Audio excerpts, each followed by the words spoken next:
Christy Roten and I realized that while we were very interested in the ideas of freedom and individual responsibility, many of our friends outside of the movement were not as interested in the arguments that were being presented. And we began to ask ourselves why. Why is that the case? And then as we were developing and growing and getting older within the movement, we recognized that there wasn't really a space for women to congregate and to have the conversation about what ideas were important to them.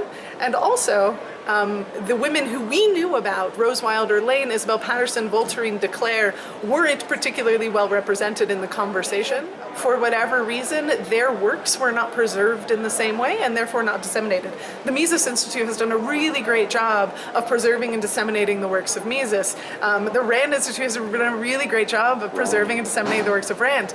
Isabel Patterson's archives, Rose Wilder Lane's archives are sitting in Iowa, waiting for someone to preserve them and disseminate them. And that's actually a project that we've begun working on. We're working with the archivist at the Herbert Hoover Library to digitize and make those works available.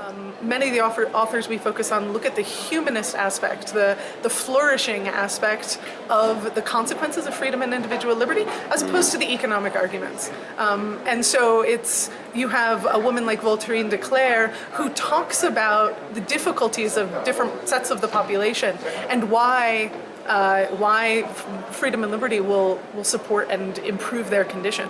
And I think it comes from a humanist argument as opposed to an economic argument. We're only 2 years old, so we're still very new, but we've hosted 2 events for women to gather and to hold seminars, reading the works of other women, discussing the ideas deeply, and discussing what we can do as a community to support one another in the ideas and to bring more people with differing ideas into the libertarian community. So we've hosted conference. We actually are planning a one-day conference on women in the state in Texas in April.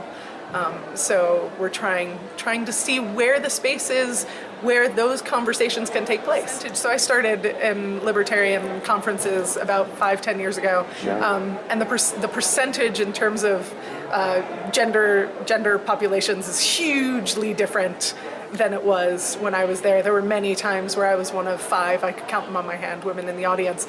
And now, I mean, it's 20, maybe 30, maybe 40%, maybe 50%, depending on the conference. There are places in the States where all of the campus coordinators are women. That's one of the reasons we're doing it in Texas. There's a 100-mile region where all the campus coordinators for Students for Liberty are women. So they invited us down to have a women-focused event. It's not about women, it's about ideas, and good ideas that need to be promoted wherever they come from.